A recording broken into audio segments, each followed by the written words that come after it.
Fable 5 is back. হ্যাঁ, ঠিকই শুনেছেন, কিন্তু এখানে একটা টুইস্ট আছে। রিপোর্ট বলছে মডেলটা ফিরে এসেছে এমন কিছু ট্র্যাকিং ফিচার আর রেগুলেশন নিয়ে, যেগুলোর ব্যাপারে ইউজাররা হয়তো এখনও কেউ জানেই না কিছু। আচ্ছা, যারা পুরো কনটেক্সট জানেন না তাদের জন্য ছোট্ট ব্রেকডাউন। অ্যান্থ্রোপিকের সবচেয়ে পাওয়ারফুল মডেল ফেবল 5 আর মিথোস 5 কিছুদিন ধরে এক্সপোর্ট কন্ট্রোলের কারণে আটকে ছিল, কিন্তু এখন নিউজ হচ্ছে আমেরিকার ডিপার্টমেন্ট অফ কমার্স এই দুটো মডেলের উপর থেকে এক্সপোর্ট কন্ট্রোলটা তুলে নিয়েছে। আর অ্যান্থ্রোপিকের অফিসিয়াল অ্যাকাউন্ট থেকে গত কয়েকদিন আগে অ্যানাউন্স করা হয়েছে সবার জন্য এক্সেস রিস্টোর করা হবে, আর সাথে এটাও বলা হয়েছে যে আপডেট শেয়ার করা হবে খুবই শীঘ্রই, যেটা অলরেডি হয়ে গিয়েছে। এখন এই লাস্ট লাইনটা কিন্তু খুবই ইম্পর্টেন্ট। কেন সেটা একটু পরে বুঝবেন আপনারা। এখানে অফিসিয়াল লেটার তো কিন্তু পাবলিকলি চলে এসেছে, আর সেই লেটারে যা লেখা আছে সেটা সামারিটা হচ্ছে যে অ্যান্থ্রোপিক এখন থেকে সরাসরি আমেরিকার গভর্নমেন্টের সাথে কাজ করবে। তারা এটা অ্যাগ্রি হয়েছে তিনটা জিনিসের মাধ্যমে। এক, মডেলগুলোর সাথে জড়িত সিকিউরিটি রিস্ক তারা নিজের থেকেই প্রোঅ্যাক্টিভলি ডিটেক্ট করবে আর এটার সলিউশন করবে। দুই, মিথোস ফেবেল আর ফিউচারের সব মডেলের প্রোটোকল স্ট্যান্ডার্ড আর রিলিজ নিয়ে তারা গভর্নমেন্টের সাথে ক্লোজলি কাজ করবে। আর হচ্ছে তিন, কোনো মেলিসিয়াস অ্যাক্টিভলি ধরা পড়লে সেটা গভর্নমেন্টকে জানাবে। তো এখন কোশ্চেন হচ্ছে যে এটার মানে আসলে কি, আর ফিউচারের মডেলগুলোর জন্য এর মানে কি দাঁড়াচ্ছে। তো সত্যি কথা বলতে এই ডিটেলসগুলো আমরা হয়তো কোনোদিনও জানতে পারবো না যদি না কেউ ভেতর থেকে জিনিসটা লিক করে ফেলে। কিছুটা হলো এই যে কয়েকদিন আগে অ্যাবস্টেন ফাইলের মতো আর কি। বাট এটার একটা সম্ভাব্য মানে হতে পারে মডেলগুলোতে আরও স্ট্রং সেফটি রেগুলেশন থাকবে, আরও বেশি ফিল্টার থাকবে, এমনকি হয়তো মনিটরিং ফিচারও বেক করা থাকতে পারে। বুঝেন অবস্থা, মডেল তো ফিরে এসেছে, কিন্তু ব্যাকএন্ডে কি সেই ওই কয়েক মাস আগের সেই মডেলটা, নাকি ভেতরে ভেতরে কিছু চেঞ্জ হয়ে গেছে, সেটা আমরা আসলে কেউ জানি না। দেখেন, যখনই নতুন কোনো টেকনোলজি আসে সবার আগে আমেরিকান গভর্নমেন্টের রেগুলেশন একটা ফ্যাক্টর হবে এখানে। এটা আসলে খুব সিম্পল একটা ব্যাপার, কিন্তু আসল কোয়েশ্চেনটা হচ্ছে যে এই রেগুলেশন কি মডেলের পারফরমেন্সটা কমিয়ে দেবে, ইউজার এক্সপিরিয়েন্স নষ্ট করে ফেলবে, আর সবচেয়ে বড় কথা হচ্ছে যে মানুষ কি আর কমফোর্টেবল ফিল করবে এই এআই ইউজ করতে। আর এখানেই একটা জিনিস বোঝা দরকার, এআই কিন্তু সোশ্যাল মিডিয়ার মতো সিম্পল জিনিস না। এআই মানুষের সাথে কানেক্ট করে একদম পার্সোনাল লেভেলে। মানুষ এআইকে নিজের পার্সোনাল লাইফ নিয়ে প্রশ্ন করে, নিজের প্রাইভেট সিচুয়েশন শেয়ার করে, এমন জিনিস বলে যেটা হয়তো বা কেউ কারো কাছের মানুষকেও বলে না। এখন যদি সেই ধরনের ইনফরমেশন মনিটর হয়, যেটা আজকের দিনে খুব একটা আনএক্সপেক্টেড কিছুই না, নতুন টেকনোলজিতে এইটা মোটামুটি গিভেন ধরিয়ে নেওয়া হয়, তাহলে কিন্তু ব্যাপারটা একটু ভাবার মতো। এখন আমরা জানি যে এআই স্পেসে অন্তত অ্যান্থ্রোপিকের মডেলের ক্ষেত্রে এটা হতে যাচ্ছে, আর এটা শুধু অ্যান্থ্রোপিকের থেমে থাকবে বলে মনে হয় না। ওপেন এআই এর নিউ মডেল জিপিটি 5.6 যেটা এখনও প্রিভিউতে আছে, সেটা যখন ফেবল 5 আর মিথোস 5 মতো গ্রিন লাইট পাবে, তখন সম্ভবত ওপেন এআইয়ের দিক থেকেও সেম টাইপের একটা অ্যানাউন্সমেন্ট দেখবো আমরা আশা করি। বড় ছবিটা কি দাঁড়াচ্ছে এখানে, তাহলে আমরা এখন এমন একটা জগতে ঢুকছি যেখানে ক্লোজ সোর্স ল্যাবগুলো লাইক ওপেন এআই, অ্যান্থ্রোপিক, সম্ভবত জেমিনিও সবাই আমেরিকান গভর্নমেন্টের সাথে ক্লোজলি কাজ করবে, আর তাদের নতুন মডেলগুলো আগের চেয়ে অনেক বেশি রেগুলেটেড হবে। এখন এটা নিয়ে কে কতটা চিন্তিত হবে সেটা যার যার পার্সোনাল ব্যাপার। বেশিরভাগ ইউজার হয়তো এটা নিয়ে খুব একটা মাথা ঘামাবে না, কিন্তু কিছু মানুষ অবশ্যই আছে যারা এই ফিলিংটা নিয়ে কমফোর্টেবল না, যে আমার প্রতিটা কথা কেউ না কেউ মনিটর করতেছে, আর তাদের জন্য একটা অল্টারনেটিভ দরজা খুলে যায়, আর সেটা হচ্ছে ওপেন সোর্স মডেল। আর আজকের দিনে ওপেন সোর্স মডেলগুলো কিন্তু রীতিমতো কম্পিটিটিভ। গত বছর ডিপসিক দিয়ে আমরা সেটা দেখেছি আর কি, আর এখন দেখছি জিএলএম, কিমি, মিনিম্যাক্স এই ল্যাবগুলোর মডেল দিয়ে আর কি।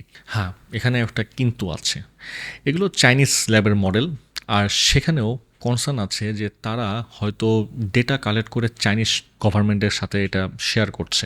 কিন্তু এইখানে একটা সুন্দর সমাধান আছে, এই মডেলগুলো আপনি চাইলে নিজের লোকাল ডিভাইসে নিজের কম্পিউটারে রান করতে পারবেন, তখন আপনার ডেটা আপনার মেশিন থেকে বেরিয়ে হতে পারবে না।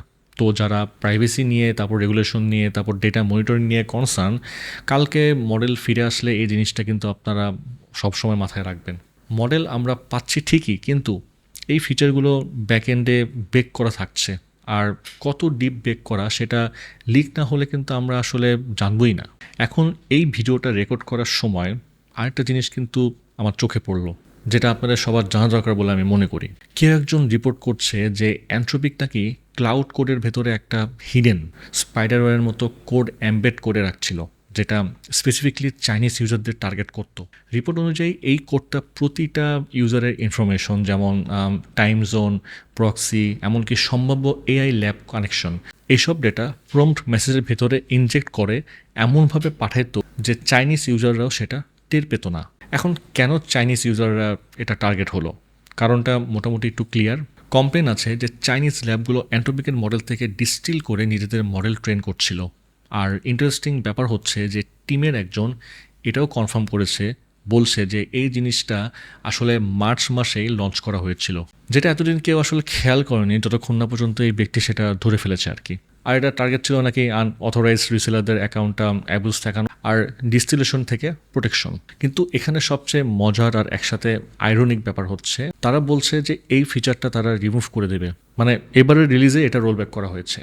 জাস্ট একটু ভাবেন, যে ফিচারটা মার্চ থেকে চলছে সেটা তারা অলরেডি সরিয়ে ফেলেছে যেদিন Fable 5 রিলিজ হয়েছে, আর যার ঠিক আগে তারা গভর্নমেন্টের কাছ থেকে অ্যাগ্রিমেন্ট করলো যে আমরা রেগুলেশন আরও স্ট্রং হব। টাইমিংটা কেমন জানি অদ্ভুত লাগছে না?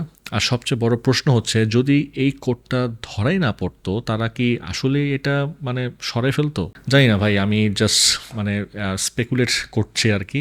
আপনারাও নিজের মতো করে জিনিসটা ভেবে নেবেন যারা আর কি মানে আমার মতো এআই এনথুজিয়াস্ট আছেন আর কি। কিন্তু মোদ্দা কথা হলো যে মডেলটা আসছে রিলিজের পরে Fable 5 দেখতে কেমন হবে সেটা কিন্তু আমরা আসলে কেউ জানি না। হতে পারে আসলে কিছুই চেঞ্জ হয়নি, আবার হাই চান্স আছে যে ব্যাক এন্ডে কিছু না কিছু চেঞ্জ হয়েছে।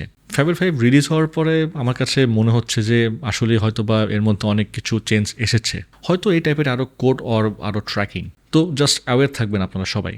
ওকে, এবার আজকের দ্বিতীয় নিউজে আসি।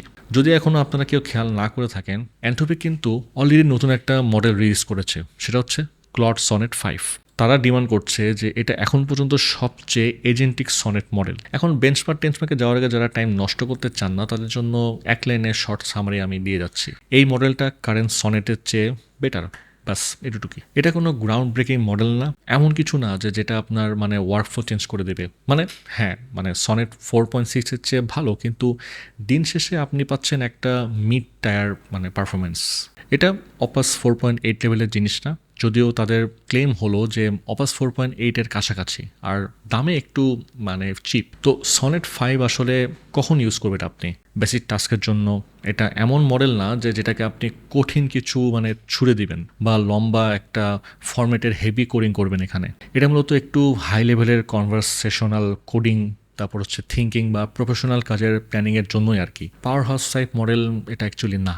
আর মজার ব্যাপার হচ্ছে যে তাদের নিজেদের ডেসক্রিপশনে যেটা বোঝা যাচ্ছে, তারা বলছে যে এই মডেল প্ল্যান বানায় ব্রাউজার আর টার্মিনালের মতো টুলস ইউজ করে, আর এমন লেভেলে অটোনোমাসে চলে যেটার জন্য কয়েক মাস আগেও আরও বড় আরও দামি মডেল লাগতো। মানে পুরো পিচটাই হলো যে বড় মডেলের কাছাকাছি পারফরমেন্স কম প্রাইসে। এবার বেঞ্চমার্কগুলো একটু দেখি, আর এইখানেই স্বীকার করতে হবে যে সনেট 4.6 থেকে ইমপ্রুভমেন্ট ডিসেন্ট। এজেন্টিক কোডিংয়ের স্কোর 58 থেকে বেড়ে হয়েছে 63 পর্যন্ত, যেখানে অপাস 4.8 বসে আছে 69%-এ মাত্র। টার্মিনাল বেঞ্চ 2.1-এ পৌঁছেছে 80.4%-এ আর কি। আর আগে 67-এর তুলনায় এটা আসলে বড় একটা জাম্প। আর অপাস থেকে মাত্র 2.7% পেছনে আছে। হিউম্যানিটিস লাস্ট এক্সাম উইথ টুলসের স্কোর 57.4, পুরনো ভার্সনের 46.8-এর তুলনায় বিশাল উন্নতি, মানে বিশাল ইম্প্রুভমেন্ট এখানে দেখছি। আর অপাসের 57.9-এর প্রায় কাছাকাছি আর কি, মানে সমান সমান বলতে পারেন। কম্পিউটার ইউজে যেটাতে তারা বলছে মডেল ইমপ্রুভ করছে, জাম্পটা আসলে অনেক মাইনর, 78 থেকে 81.2% এখানে। কিন্তু নলেজ ওয়ার্কের কী অবস্থা? এখানে আসল টুইস্ট। স্কোর 1395 থেকে লাভ দিয়ে 1600, আর এটা অপাস 4.8-এর চেয়েও কিন্তু অনেক বেটার। তো সব মিলিয়ে আমার রিডিং হলো এটা মেইনলি নলেজ ওয়ার্কারদের জন্য বানানো একটা মডেল। ডেভেলপাররা প্রোডাকশনে এটা খুব একটা ইউজ করবে বলে মনে হয় না। তাদের জন্য অপাস 4.8-ই এখনও অ্যান্ট্রোপিকের বেস্ট অপশন, সেটা মোটামুটি ক্লিয়ার আর কি। আর Fable 5 তো অলরেডি চলে এসেছে, যদিও সেটার দাম একটু বেশি হবে। তাই আমার কাছে মনে হয় সনেট 5 রিলিজটা আসলে জাস্ট একটা লাইন আপ আপডেট। আর সনেট 4.6-এর চেয়েও স্ট্রঙ্গার একটা মডেল হাতে আছে, তো ছেড়ে দেওয়াটাই বেটার। এটা অ্যান্ট্রোপিকের আসল ফোকাস পয়েন্ট কিন্তু Fable 5, নট সনেট 5। তো এই ছিল আজকের আপডেট। একদিকে ফেভেল 5 এর কামব্যাক আর তার সাথে রেগুলেশন মনিটরিং এর একটা প্রশ্ন, আর এদিকে সনেট 5 এর একটা মোটামুটি ঠিক আছে টাইপ একটা লঞ্চ। তো এই ছিল ফেভেল 5 এর কামব্যাক স্টোরি। আশা করি আপনাদের ভিডিওটা ভালো লেগেছে। আপনারাই জানাবেন যে এই ফেভেল 5 আসলে কিভাবে কেমন পারফরমেন্স করছে এবং ভবিষ্যতে এটা আসলে কিরকম ইম্প্যাক্ট ফেলতে পারে। আর ভিডিওটি ভালো লাগলে অবশ্যই শেয়ার করবেন আর চ্যানেলটি অবশ্যই সাবস্ক্রাইব করবেন যেন আপনারা আরও নতুন নতুন কিছু কন্টেন্ট দেখতে পারেন আমাদের কাছ থেকে। দেখা হবে পরে কোনো ভিডিওতে। সে পর্যন্ত ভালো থাকুন, সুস্থ থাকুন।